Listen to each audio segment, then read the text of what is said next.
entered into a flash marriage with a university professor. Half a month into the marriage, I couldn't stand his indifference anymore, and I regretted it. Forcing myself to be bold, I brought up the topic of divorce. I don't think we're compatible. But instead of agreeing, he pinned me beneath him, his voice hoarse. How can you know we're incompatible if we haven't even tried? 1. I had a flash marriage. My husband, Joseph Scott, is a 29-year-old university professor with a PhD. He's rich, good-looking, tenured, and has all the essentials: a car, a house, and no parents to deal with. My mom said marrying someone like him was hitting the jackpot. I was so blinded by his looks during the matchmaking process that we got married within 2 weeks. But half a month into the marriage, I regretted it. He was too cold, and the gap between us felt insurmountable. We couldn't even have a proper conversation. He goes to bed early, wakes up early, and keeps a disciplined routine. I go to bed late, wake up late, and live like a nocturnal creature. On our wedding night, I had my period, and he voluntarily slept in the guest room. For the next 2 weeks, it felt like we were just roommates. I didn't want to live like a widow with a living husband anymore. After much deliberation, I decided to talk to Joseph about getting a divorce. But as I reached his office door, a young female student beat me to it, knocking and entering ahead of me. "Why are you closing the door? Leave it open." Joseph's voice carried a hint of irritation. The girl opened the door with a pitiful expression, and I stood outside, unsure of what to do. "Classmate, if it's not urgent, I suggest you come back another day." She sighed and gave me a well-meaning warning. I stood there feeling both curious and surprised. "Professor Scott, have you reviewed my thesis? I need your final approval and signature." Inside, Joseph was wearing a black shirt that accentuated his tall, well-built frame. The rolled-up sleeves revealed strong, veined forearms. He was flipping through a thesis, his brows furrowing deeper with every page. "With what you've written, even Li Hongzhang wouldn't dare sign off on it. I asked for a draft, not a rough sketch.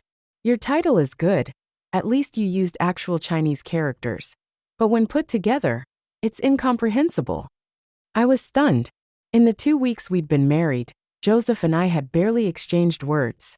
He was naturally quiet and reserved, so I never expected such a sharp tongue from him. Turns out when educated people insult you, they really do it with flair. He flipped through the pages, his expression growing darker. "What is this formatting? Did you make it up? Can you guess my mental state as I read this? I feel like your brain is a complete blank. What exactly are you researching? And in the acknowledgments, remove my name. Don't try to guilt-trip me into this. Do you even want to graduate?" The girl stood there on the verge of tears. The sheer fear of being ruled by a graduation thesis hit me like a wave, and I couldn't help but empathize. More surprisingly, the man who was usually so sparing with words around me could actually be this talkative. He slapped the thesis onto the desk, looked up, and locked eyes with me. His expression showed a flicker of surprise. "Irene Campbell, what are you doing here?" His demeanor softened slightly as he approached and took my hand. "Why are you just standing there?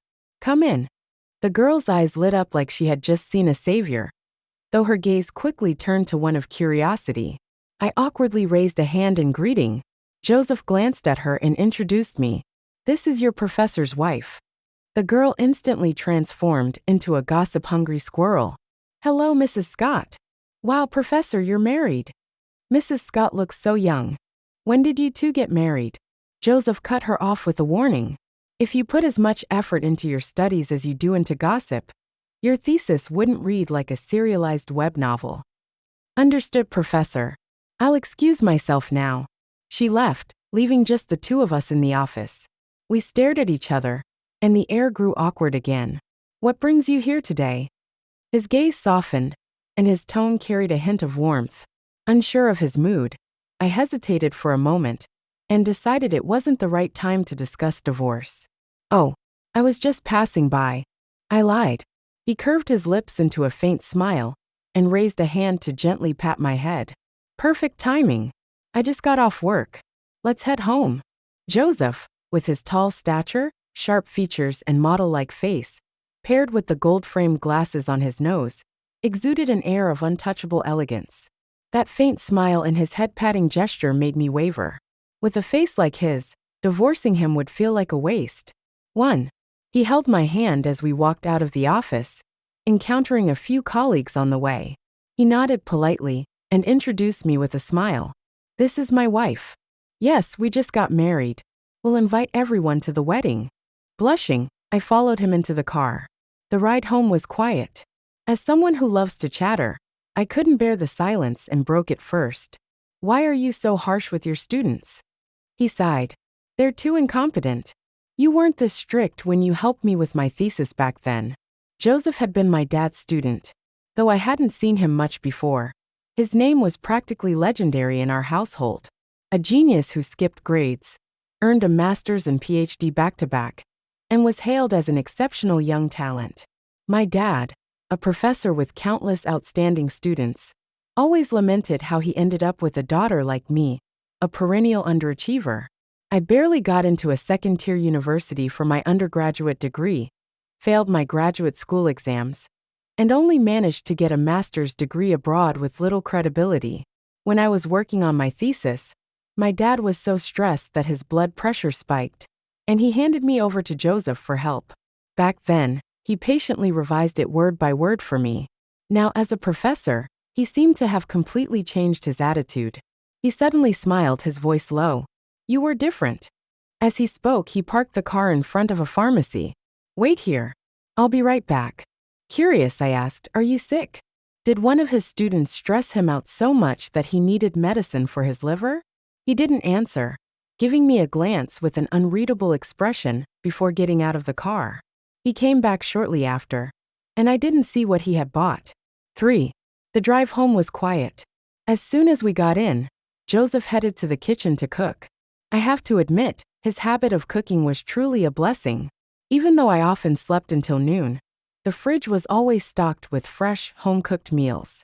He was a great cook, and it didn't take long before several dishes were set on the table. Broccoli with shrimp, enoki mushrooms with beef, scrambled eggs with tomatoes, and a loofah soup. All my favorites. I buried myself in eating while he kept piling food onto my plate. Enough, I mumbled, feeling stuffed. Only then did he stop. All right, he said softly. Another wave of silence followed. I sighed internally. He really didn't have anything to talk about with me. This marriage just wasn't working. After we ate, he quietly cleaned up the dishes while I went to the bathroom to wash up. In the shower, I thought long and hard about how to bring up the subject of divorce. The steam fogged up the room, and my head started feeling a bit light. I reached out for the towel, but in a careless moment, my foot slipped. With a loud thud, I hit the floor. Pain shot through me, and I couldn't help but let out a scream. I felt like I was completely done for. Irene, are you okay? Joseph's anxious voice came from outside, followed by a series of knocks on the door. The pain left me struggling to even form a coherent sentence. Joseph, I'm fine. I croaked out, but my words were barely intelligible. Irene, I'm coming in. Wait, don't. Before I could finish, the door opened, and he walked in. Our eyes met, and his face instantly turned bright red. I froze, realizing that I wasn't wearing anything. My own face burned with embarrassment. Joseph, you. He quickly looked away and cleared his throat awkwardly. Then, without another word, he grabbed a towel, wrapped me in it, and carried me to the bedroom. He gently set me down on the bed, his face full of worry. Where did you get hurt? He asked. Clutching the towel tightly around me, I mumbled, my foot. His gaze dropped to my foot, and I wished I could vanish on the spot. Apparently, I'd slipped so hard that my slipper had somehow gotten stuck around my ankle. Joseph looked like he wanted to laugh, but managed to hold it in. Bought the wrong size. I'll get you a better pair tomorrow, he explained calmly. Then, crouching down, he reached for the slipper. Let's get this off first, he said. We both started working on getting the slipper off together. It wouldn't budge. It's too tight, he said with a sigh, giving me instructions. Irene, relax your foot and straighten it. Heaven, please strike me down now. 4. After a few attempts, we finally managed to get it off. Joseph stayed crouched in front of me, rubbing my foot gently. Does it hurt when you move it? His fringe fell over his forehead, and the glint of his glasses hid his downcast eyes. Blushing, I wiggled my foot. It's fine now. The sharp pain from earlier had subsided quite a bit. As he massaged my foot, his gaze slowly lifted to meet mine. I panicked and looked away. The atmosphere felt inexplicably heavy, especially since he stayed silent, which only made the air between us even stranger. Unable to take it anymore, I took a deep breath and tried to break the tension. "Joseph, about us, what if we got a divorce?" His hands froze mid-motion, and his expression darkened. "Irene, what did you just say?" Avoiding his gaze, I fidgeted nervously. "I said a divorce." He straightened up, looming over me and casting a shadow across the bed. His eyes shut briefly, but the anger burning in them was unmistakable. "Irene, do you think marriage is a game?" Twisting my fingers nervously, I muttered. "But we're not compatible." He scoffed, his tone icy. "And what exactly makes us incompatible?" "Everything." I blurted out. "We're nothing like a real couple." Joseph said nothing, his face as cold as ever, before abruptly turning to leave. I stared after him dumbfounded. Before I could process what had just happened, he came back and tossed a box onto the bed. What are you doing?" I stammered. His shirt was gone. Just looking at him made my face heat up. His voice was hoarse as he said, "How do you know we're not compatible if we haven't even tried?" "Wait, Joseph, Before I could finish, he leaned in, his glasses brushing against my nose. The cool frame was in stark contrast to his warm skin. He quickly removed them, revealing a pair of sharp yet unexpectedly tender eyes. Without his glasses, he somehow looked even gentler. "Fine. Let's try. A man like this? At least I wouldn't lose out." But 3 minutes later, I lay there questioning my entire existence. All that build-up, only for the result to be 0 out of 5. Seriously? Joseph sat there with his hands over his face, his expression mortified. "Irene, this is my first time." I mustered a weak smile, trying to preserve what little dignity we had left. But internally I was screaming, "Is it working now?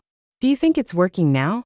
Joseph's face was still flushed as he mumbled, "Let's try again. Maybe this time it'll be better." "Do what you want." I sighed, resigning myself to the inevitable. It's just a matter of enduring it, right? 5. The bedside phone buzzed at the worst possible moment. It was a call from my mom. "Irene, your dad fainted." Her anxious tone instantly broke through the awkwardness between Joseph and me. We scrambled to throw on clothes and rushed downstairs to the car. The streets were almost empty at this hour, and Joseph drove like the wind. I was so worried that I could barely sit still. It was my first time facing something like this, and I had no idea what was going on with my dad. Overwhelmed with fear, I couldn't hold back my tears. Joseph kept one hand on the wheel and reached out to hold mine with the other. "Irene, don't be scared. Dad will be okay. He's always been fine at his checkups. Don't stress yourself out," he reassured me gently. We arrived at the hospital in no time. When I finally saw Dad, he was awake, and I let out a huge sigh of relief. "Dad, you scared me to death." I hugged him tightly, still shaken. It's just my high blood pressure acting up," he said, patting my shoulder to comfort me. "You know how your mom is. Always making a big fuss out of everything. Dragging you two out here in the middle of the night. But what made your blood pressure spike so suddenly?" I asked, concerned. My mom chimed in from the side. "Your dad watched a news report about industrial wastewater discharge, and he got so angry that his blood pressure shot up. It's nothing serious now, Irene," she continued. "The doctor said he could stay overnight for observation, but your dad refuses to stay here. We'll be heading home soon." Then turning to Joseph, she added, "Joseph, don't you have class tomorrow? You should take Irene back so you both can rest." Before Joseph could respond, I quickly interjected, "Mom, I want to go back with you and Dad." "It's the middle of the night. Why would you come back with us?" she asked. "I just want to." To be honest, I was still worried about Dad, but mostly, I wasn't sure how to face Joseph back home after the earlier awkwardness. "You're so stubborn." Joseph stepped in to smooth things over. "Mom, Irene's worried about Dad. She was scared to death on the way here. Let her go with you. It'll make her feel better. I'll come by after work tomorrow to pick her up." All right, my mom nodded. Then she turned to me. "Irene, see Joseph off first. I'll stay here with your dad." "That's not necessary, Mom," Joseph said politely. He then reached out to pat my head gently. Call me if anything comes up. 6. Dad was fine and went straight to bed when we got home. The next day, I slept in as usual, not waking up until the sun was high in the sky. It was my mom who finally roused me. Irene, do you always sleep until this late at home? Yawning, I glanced at my phone. Mom, it's only 10 o'clock. I usually sleep until noon. And what do you do all day? She asked incredulously. Well, I explained, I grab lunch around noon, then play games or binge-watch shows in the afternoon. And in the evening, I hang out with Doris Carter. Doris was my best friend. After graduation, she'd opened a small bar. Having just returned to China after 2 lonely years abroad, I was indulging in every opportunity to eat, drink, and have fun. For a returnee like me, it felt like a necessary form of revenge against my past hardships. With Doris being both gorgeous and adventurous, I spent most of my days with her. So basically, you're out partying every day, my mom scolded, giving me a light tap on the arm. What kind of married woman spends all her time at bars? Mom, I'm just relaxing, it's not like I'm. I trailed off, trying to explain. Doris's bar is very clean and wholesome. And your husband doesn't mind you going out every night, she pressed. He's fine with it, I replied hesitantly. To be fair, he got off work around 4 or 5 in the afternoon, which was about the same time I'd head out. We hardly ever cross paths. What's your relationship like? It's okay, I answered weakly, avoiding her gaze. I'm telling you, Irene, marriage needs effort.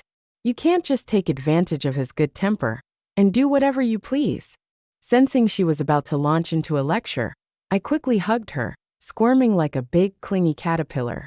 Mom, my beautiful mom, what are we having for lunch? I cooed, trying to distract her. She sighed in exasperation and gave me a light smack. Go ask your dad. I don't know how to cook. My mom had always been a pampered princess. Even in her 50s, thanks to my dad's spoiling, she hadn't lifted a finger in the kitchen. 7. I dragged myself out of bed, only to find my dad already busy in the kitchen, grabbing a freshly cooked shrimp. I was about to pop it into my mouth when he frowned and reminded me, "Wash your hands first, you little glutton." Dad, why are you cooking so early? I asked. Without missing a beat, he replied, I'm packing lunch for you to take to Joseph's school. Confused, I asked, doesn't his school have a cafeteria? The cafeteria food isn't as good as home-cooked meals, he said matter-of-factly. That boy lost his parents at such a young age. What he craves most is a sense of family. You need to show him more care. Got it. You and Mom have been singing his praises all morning. Looks like you're both very satisfied with your son-in-law, huh? I teased, stealing another shrimp. My dad nodded proudly. Of course. I've vetted him for years. I'm completely at ease in trusting you to him. Good looks, high education, great temperament. And most importantly, no in-laws to worry about. You won't have to deal with any drama from his family.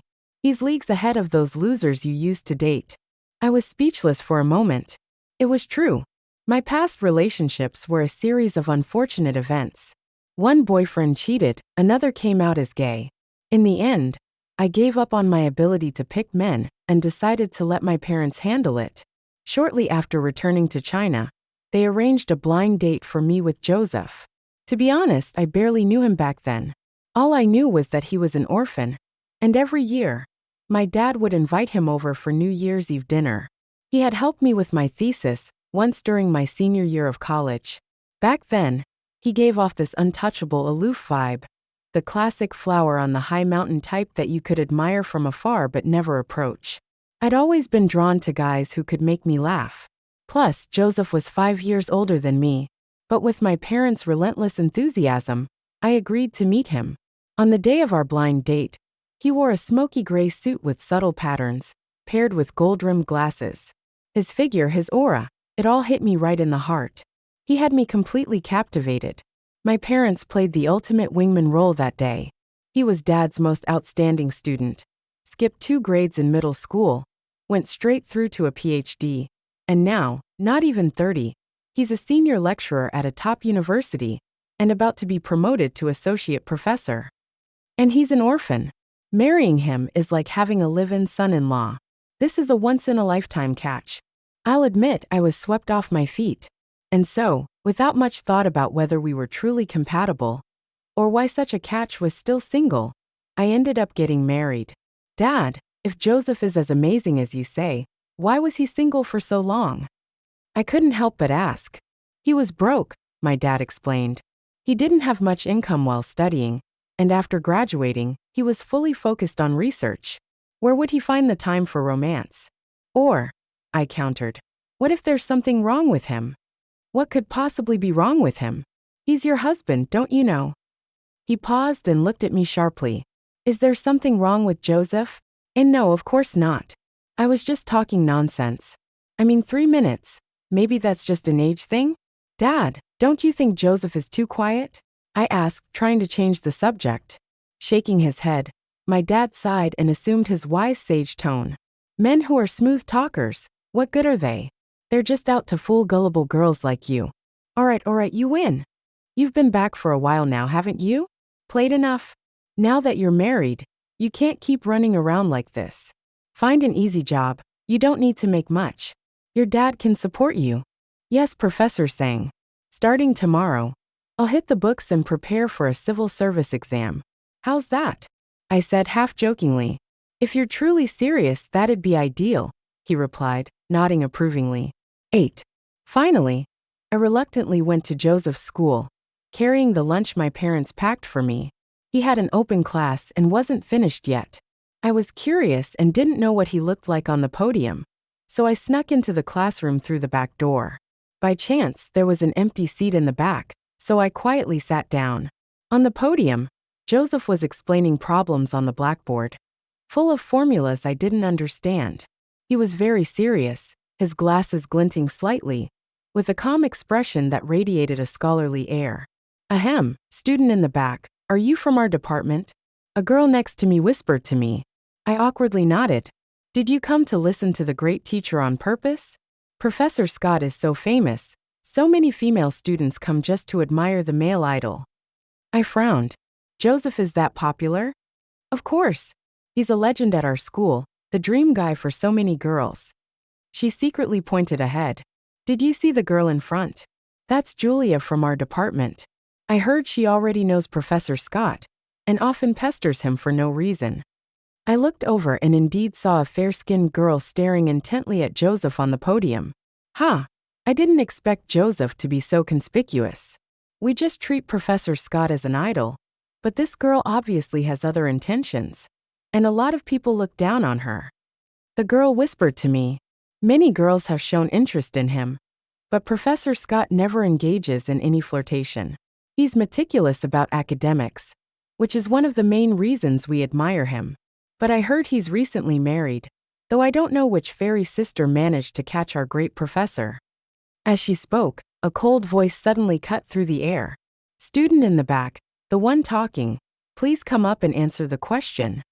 Immediately, all eyes in the room turned to me. I hurriedly lowered my head and slumped on the desk. The girl next to me nervously stood up, using the F.X.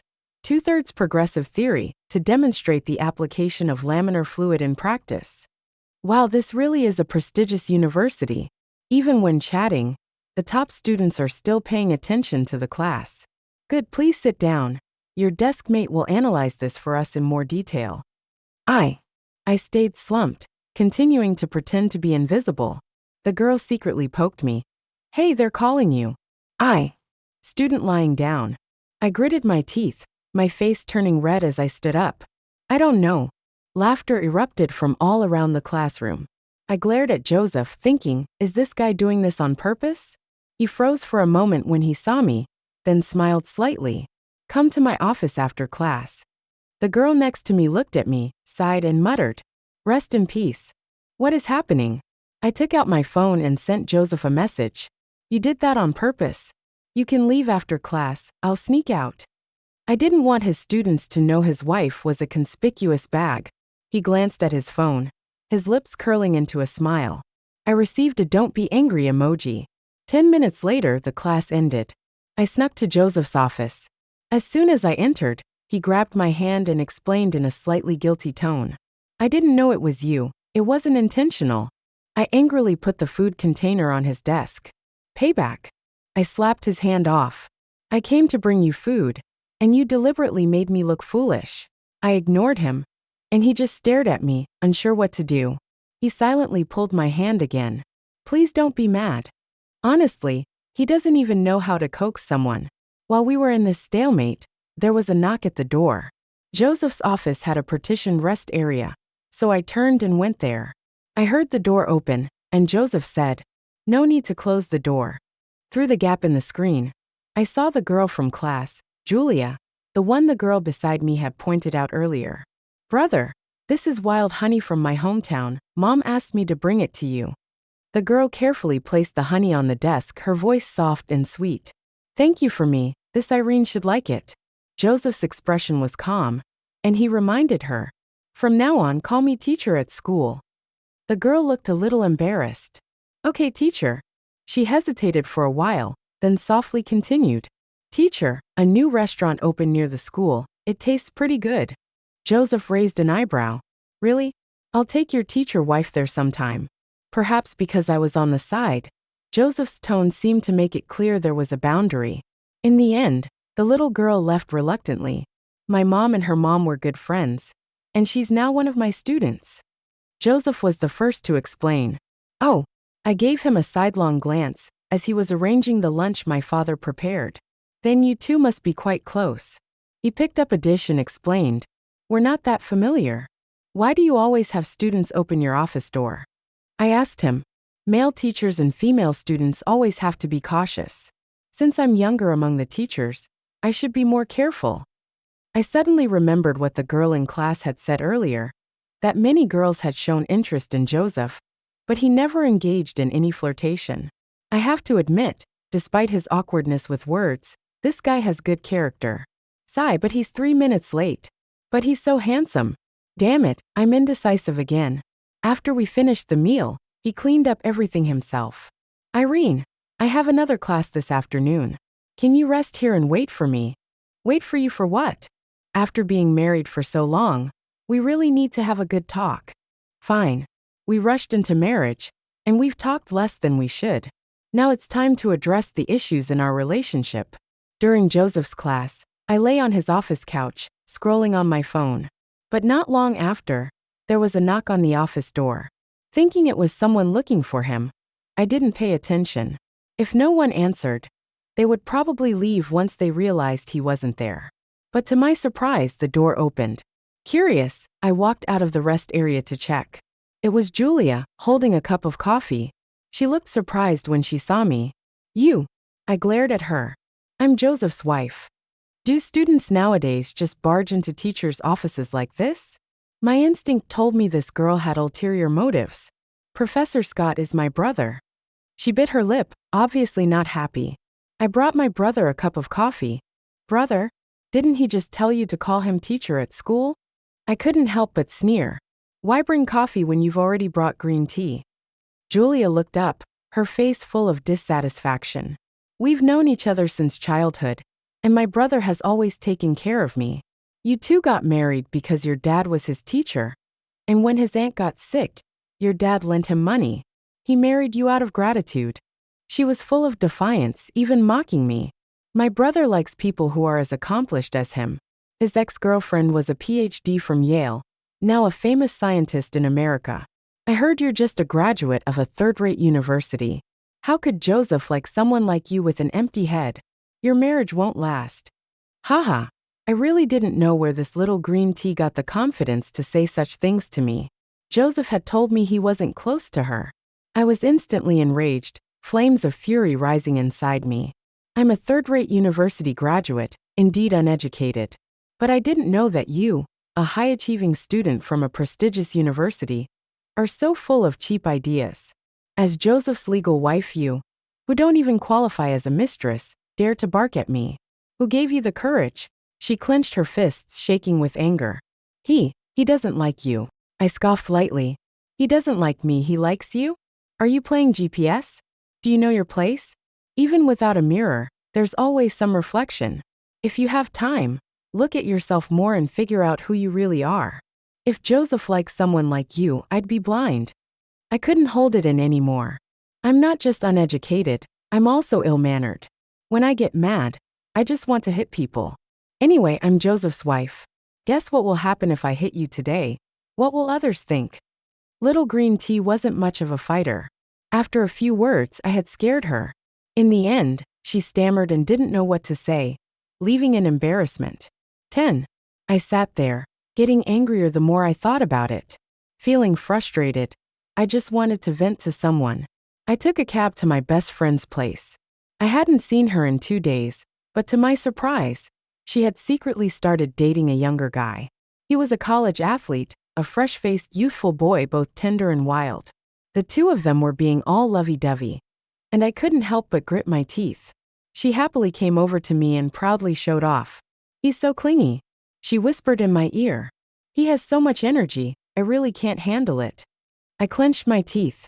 What a contrast, dry spells for some, and floods for others. "Hey, how are things going with your flash marriage husband?" She grinned mischievously. I gritted my teeth, sighed, and raised 3 fingers. "Can't be right? He looks so good." I waved my hand in frustration. "Good to look at but useless." I was planning to just put up with it. But today, I went to his school, and this little green tea openly confronted me. I was furious and vented to my best friend about everything that happened today. Seriously, what's she after? His age, his icy face, or his 3-minute stamina? I slammed the table. "I'm definitely done with him. I'm going to find myself a younger guy." My best friend teased me. "Perfect. My little darling is here today with some classmates. Want to join and have some fun?" Quick, let me at least have an eye candy moment. Indeed, younger boys are the best. Hearing him call me sister made my heart flutter. A few drinks later, I felt even better. But before long, a tall figure appeared in front of me looking grim. "Irene, why haven't you answered your phone?" "I didn't see it. Why didn't you wait for me?" "I didn't feel like waiting." His gaze darkened slightly, and he politely greeted my best friend and the others. "Sorry, I'll take Irene home now." Maybe it was his cold aura, or maybe it reminded them of the fear they felt when they were disciplined by teachers in school. The group of them all obediently smiled and nodded. "Goodbye, Professor Scott." Then Joseph bent down, scooped me up in his arms, and tossed me into the car. 11. He drove fast, and when we got home, he helped me change my shoes. I noticed my shoes were suddenly a size smaller. I wasn't drunk, just a little tipsy. He gently sat me on the sofa, clearly holding in his anger. "Irene, we're married. If something's wrong, you need to talk to me." I was upset and pushed him away. "Divorce. I like younger guys now, I like my little brother." His gaze went cold. "What did you say?" "My little brother is obedient and considerate, with great stamina. Jealous. You can't avoid getting old." His gaze darkened even further.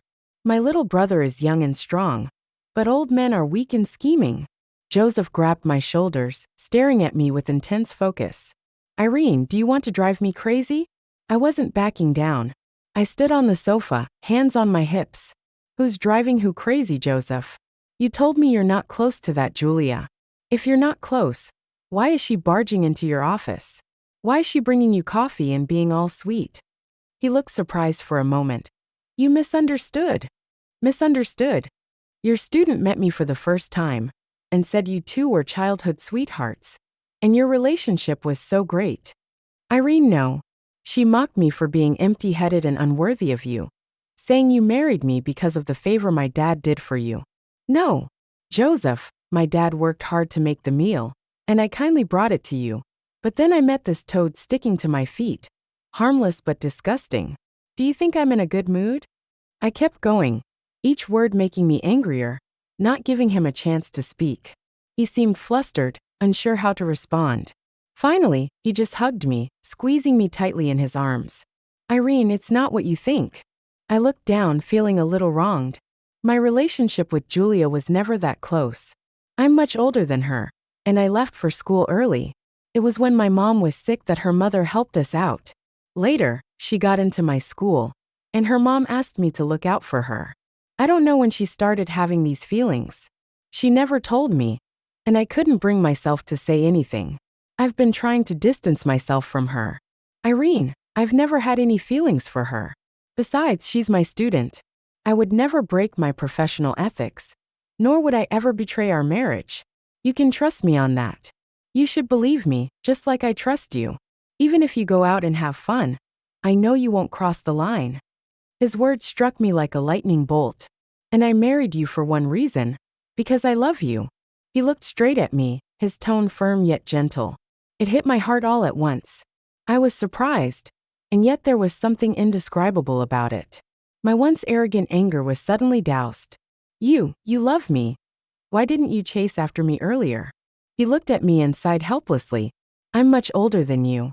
And you probably wouldn't have liked someone as boring as me. I'm not good at dating. Being with me must be so boring, right? I cleared my throat and admitted. It's not that boring, just that you don't talk much. He rubbed my head. Irene, I'm not good at comforting people. Will you teach me? I felt my heart soften, my pride deflating as I murmured quietly. It's easy to comfort girls. When we're angry, kisses and hugs work. Just as I finished speaking, he suddenly took off his glasses, pulled me into his arms and kissed me. I was caught off guard, and by the time I realized what was happening, my face was already flushed. His lips were soft, gently sucking, making it hard for me to resist. Irene, will you stop being angry? I steadied my breathing, grabbing his clothes and shooting him a glare. This is how it's done. His lips curled into a smile, his voice teasing. The teacher taught me well. I silently grumbled, old man learning fast. 12. As we were talking, Joseph's phone rang, and the screen displayed a call from Julia. I couldn't help but roll my eyes at him, and he looked awkward. I urged him to answer, curious about what this little green tea was up to this time. Joseph answered, and on the other end, there was a pitiful cry. Brother, I'm sick. Joseph frowned and replied, if you're sick, go to the hospital. I'm not a doctor. Then he hung up. I deliberately teased him. Brother? Isn't she sick? Why don't you show some concern? He threw his phone onto the couch. I've got more important things to do. His voice carried a hint of desire. Looking at his face, which was so handsome it could cause chaos, I really didn't have the heart to refuse. The bedroom's wall light was dim, casting a warm glow that mixed with the moonlight streaming through the window. I didn't know how much time passed before I couldn't hold back anymore. Joseph, what did you eat? His eyes gleamed with a subtle light, his usual cold demeanor gone. Irene, you like younger guys, huh? Oh no, this old man still remembers that. I don't like, I was just talking nonsense. Joseph, you're not old at all. A sleepless night. Only one thought was running through my mind. Forget about the aloof flower, ugh.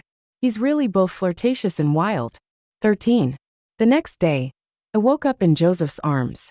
It should have been a warm moment, but I was lying on his chest, drooling all over him, my face all crooked as I slept. Awake! His voice was a little hoarse. Embarrassed, I wiped my mouth. He brushed a stray lock of hair from my face, his eyes filled with affection. Does it still hurt? I blushed and bit him lightly. Shut up. Don't you always get up early? I asked lazily. It was already past noon, yet he was still lying in bed with me. He tightened his arm around my waist. Sleeping with my wife is more comfortable. Me. In one night, it seemed like he'd flipped a switch and turned into this flirtatious man. I kicked him lightly and then commanded.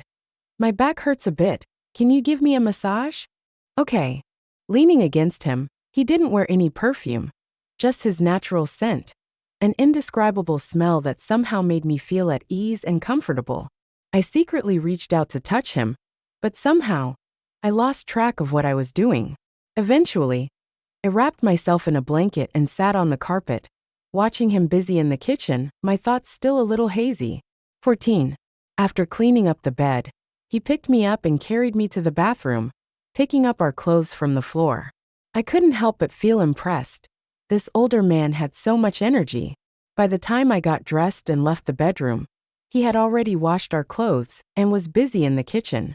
The clothes were hanging out on the balcony, still dripping water. It felt so intimate. I stood there in a daze, wondering how things had become so close overnight. In the kitchen, soup was simmering, and he was focused on chopping vegetables. Then his phone rang, and I could hear his voice, filled with anger from the kitchen. I walked over to listen. Just because you're a high-achieving student from a prestigious school, Does that give you the right to look down on others? Spreading rumors behind someone's back. Where's your sense of propriety? She's my wife. You should address her as teacher or sister, not her like that. Where is your education? I married Irene because I like her. Her father is a respected professor, and she's younger than me. I was just a poor, orphan kid when I met her, so I'm the one who's lucky to have her. You're shameless, trying to seduce a married man, stirring up trouble, and interfering in someone else's relationship. Aren't you ashamed? You don't have to apologize to me. You owe an apology to your parents, to the country that supported you, and to all the education you've received. I stood there, listening to Joseph's words, each one surprising and moving me. My dad once said Joseph was a man with a gentle temperament and good character, someone worth trusting for life. In that moment, I truly felt that Joseph was someone with strong moral integrity. Thinking about my actions the day before, I suddenly felt so immature. I quietly walked over and hugged his waist, nuzzling his back. Joseph, was I being unreasonable yesterday? I should have cleared up the misunderstanding. I ran off and tried to make you angry. He turned around, wrapped his arms around my waist and smiled. No, it's because I didn't make you feel secure. Joseph, what do you like about me? His gaze softened as he looked down. Back in school, my teacher always said his daughter was an angel, cute and kind. When classmates asked him questions after school, he would always check the time and rush home to cook for his wife and daughter. When I was little, my dad cheated, and my mom divorced him. I didn't know what a happy family was, so I envied and wondered about it.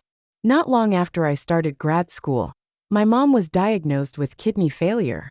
Under pressure, I wanted to quit school, but it was my teacher who gave me money so I could continue studying. Unfortunately, my mom passed away in the end. Do you remember the first time I came to your house? He asked. I remembered. It was during the new year, when Dad invited a student over for dinner. He told me not to bother Mom too much, as this older brother had just lost his mom and was very sad. Back then he was tall and thin, very polite but quiet. I was about 16 or 17, and I didn't know how to comfort him.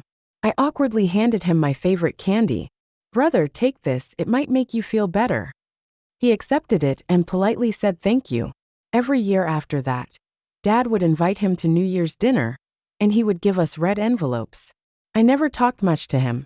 Most of the time, he and Dad discussed professional matters. The last time I saw him was when he tutored me for my graduation thesis. I had just started dating someone, and I was too distracted to focus on my studies. Joseph, you didn't fall in love with me at first sight, did you? I was so young back then, you're so creepy. I couldn't help but poke him in the waist. He laughed helplessly. I don't know. I just thought your family was so warm, and I really admired that kind of family. He pinched my cheek playfully. Little angel, thank you for the candy. I don't know why, but seeing you just makes me happy. But I'm such a boring person, I don't think I'm your type. I wrapped my arms around his waist and smiled up at him. Yeah, I wasn't into you back then, but now it feels pretty good. I reached up and hooked my arm around his neck.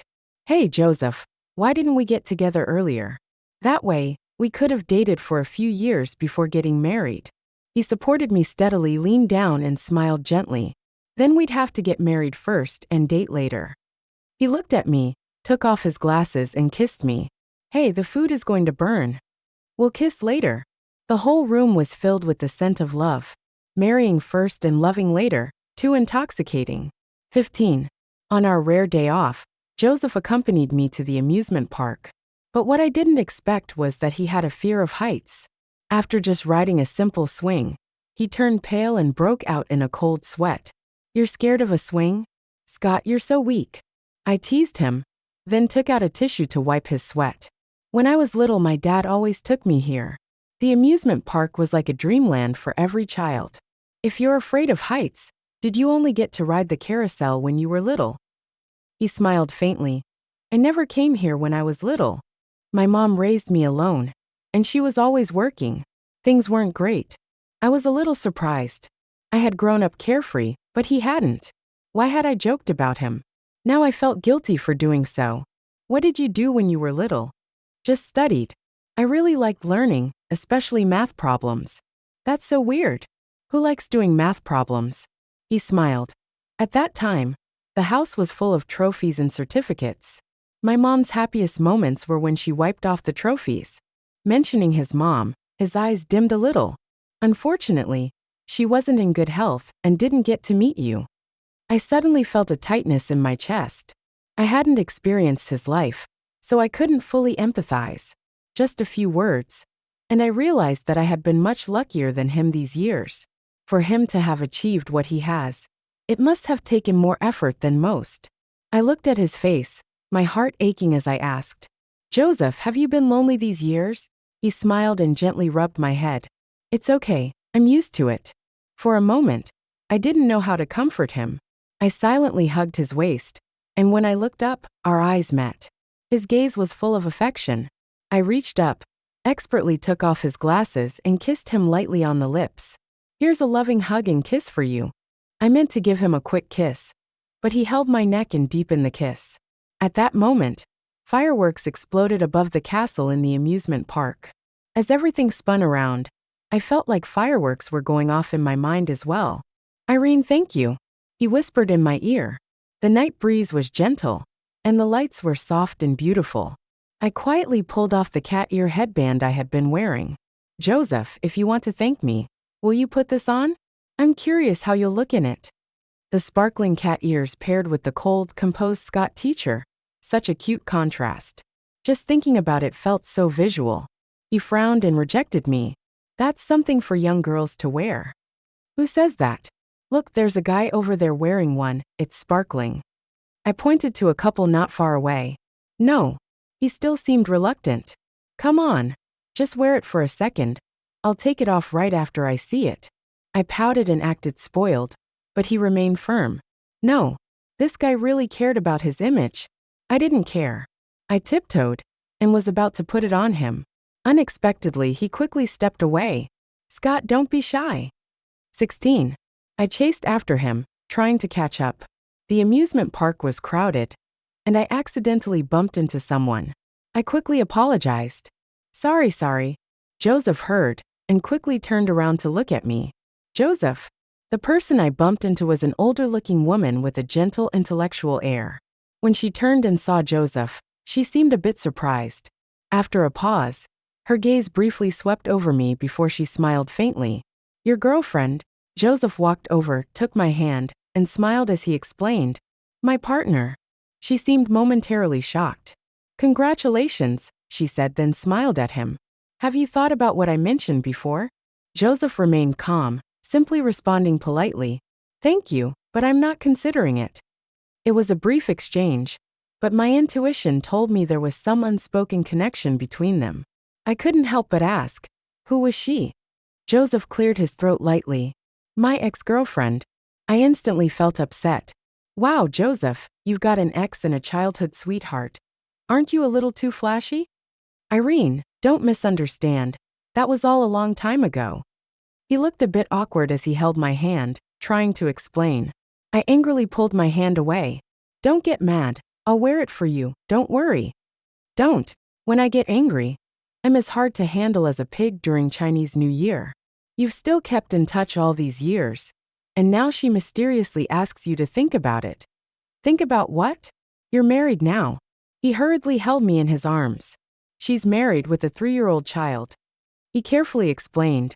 "She just contacted me after returning to her home country. It's not what you think. She wanted me to work at her research institute." "Oh, so are you going to go?" "I've heard that the salaries for research positions abroad are much higher than here." Years ago, there was an offer for my dad to work abroad with a high-paying job, but he turned it down. Joseph shook his head, his gaze firm. "My country nurtured me, so I must give back to my country. Besides, I have you now, and my parents, so I must stay with you all." His words left me speechless for a moment. She's the famous Yale PhD, isn't she?" I couldn't help my curiosity. Isn't first love supposed to be hard to forget? Joseph squeezed my hand and explained. "We were together for a short time, just before graduation. She broke up with me, then went abroad for her graduate studies and stayed there." I suddenly understood. "Oh, so she dumped you, huh?" Don't you feel regretful? He held my hand and answered seriously. I was young, still a poor guy. She made a rational choice. There's no regret. Then, what did you two do when you dated? I still pressed on. We read books and discussed academic topics, he admitted. And, before he could finish, he pulled me into his arms tightly. It felt different from being with us. I hummed. How is it different? With her, it was more like mutual respect as comrades. With you, you're my lover, my wife. His voice was low and magnetic, lingering in my ear. It's irresistible. Such an irresistible feeling. Joseph, I've noticed you've become better with words. Have you secretly been taking lessons? I tugged at his shirt, questioning him. Old man, he was really getting good at this. He smiled awkwardly. I looked it up online. I thought for a moment, and then gave him a meaningful smile. Tell me, have you secretly been visiting those little websites?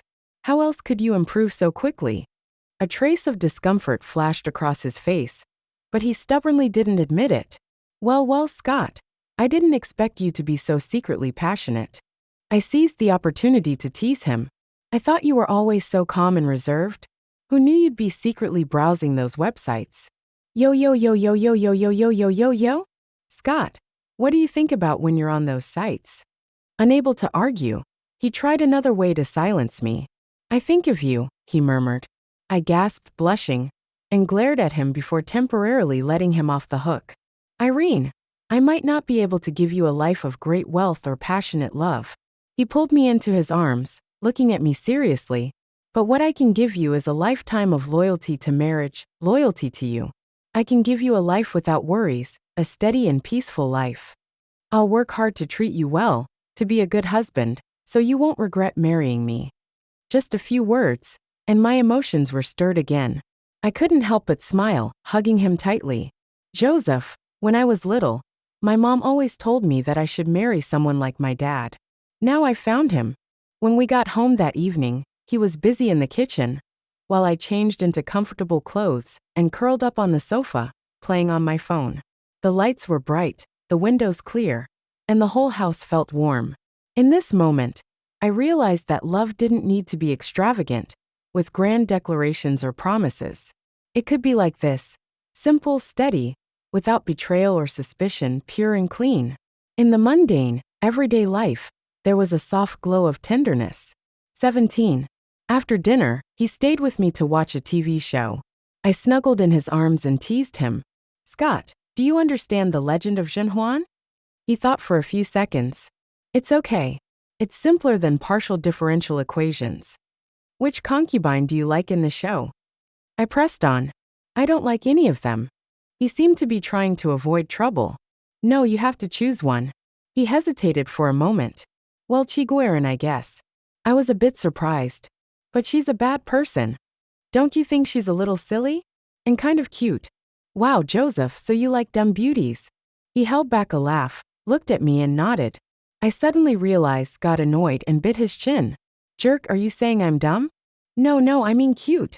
A few minutes later, I fixed my messy hair and seriously announced. Starting today, I'm going to study hard and land a teaching position. I'm going to work hard and prove my abilities. He laughed at me, then lifted me and placed me on his lap. Irene, do you like the teaching position at the school? I blinked, confused. Our school can arrange jobs for the spouses of PhD students, usually in administrative positions. If you like, you could consider it, though we'd be colleagues and might see each other all the time. You might get tired of me. He explained seriously, then added, or if you like another job, you can do that too. I'll support you no matter what. At that moment, big letters flashed in my mind. I'm going to have a job. My eyes lit up.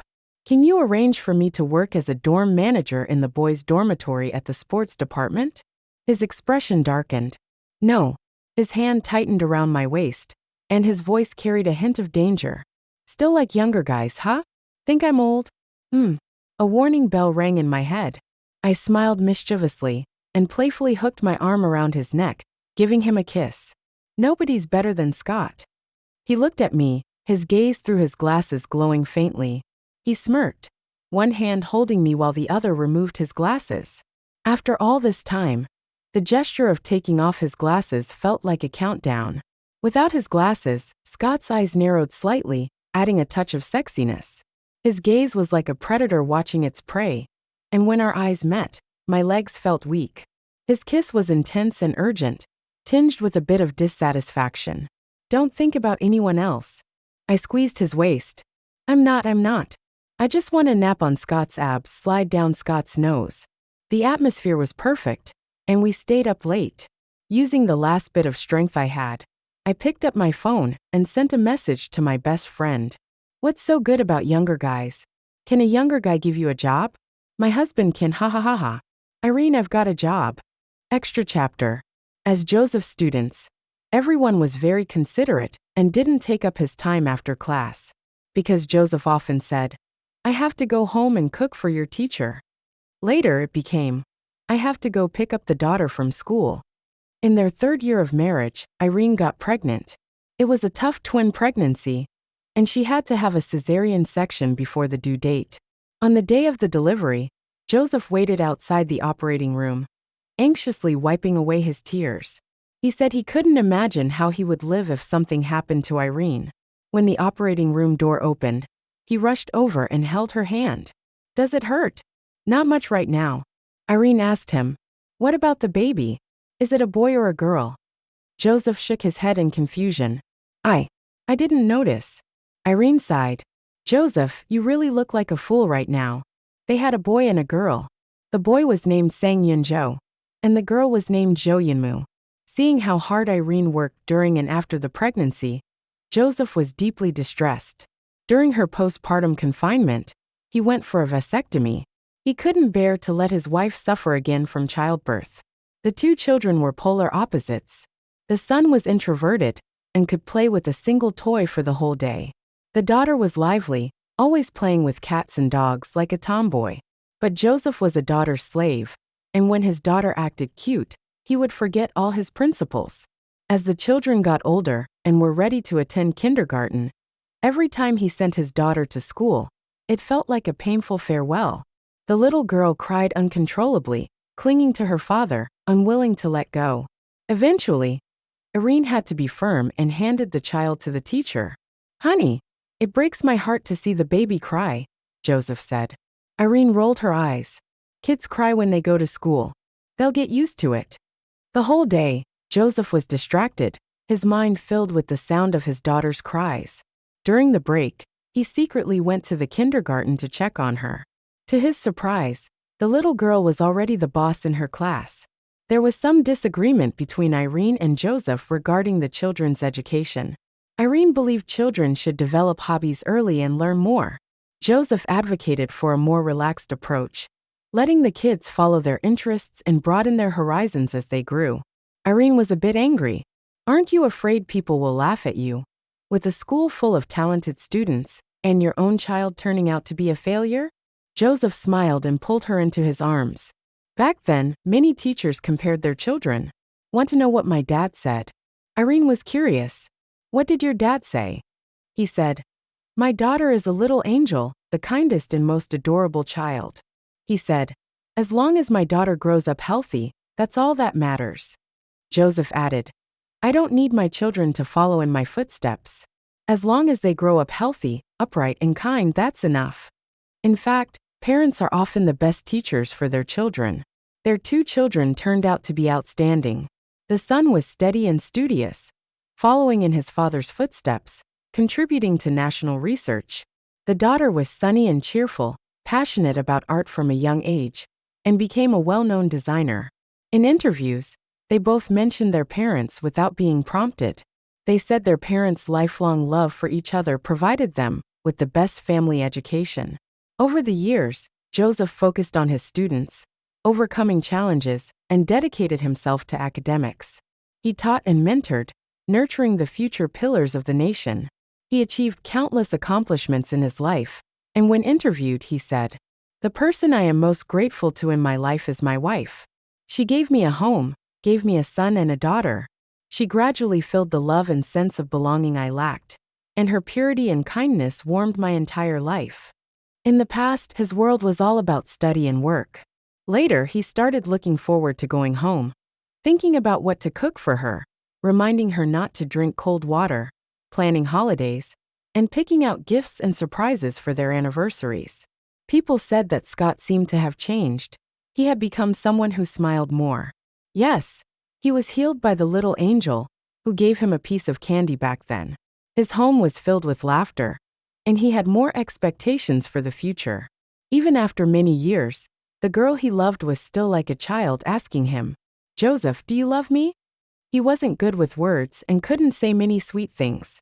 He felt that this question probably required a lifetime to answer. Later, the children grew up and started their own families. Joseph held Irene's hand, looking at her face, and Irene asked him if she had gotten old. He shook his head. Irene is still as beautiful as when she was young. No matter how old she got, she would still make his heart race. They seemed to be always in love, even though they weren't young anymore. Her eyes remained bright and clear. Irene said, "Then I have to thank you for giving me a worry-free life and happiness all my life." Irene always said she was lucky. Her parents spoiled her in her youth, and her husband spoiled her in her later years. Her life had been smooth and happy without any major ups and downs. At the very last moment of Joseph's life, he was still reading his student's report. Irene sat by his hospital bed and read him a poem. How many people have loved the youthful image of you, loved your beauty, whether true or false? Only one person has loved your pilgrim's heart, loved the traces of time on your sorrowful face. Years ago, she was attracted to his handsome face. Later, she discovered that he had so many wonderful qualities, and that face had become the least important thing about him. He was upright and kind, lived a simple life, and loved his country and family. In the end, Joseph held Irene's hand, wanting to say something but couldn't. Irene smiled and gently removed his glasses from his nose. She kissed him lightly on the lips. "I understand, Joseph. I love you too." The end.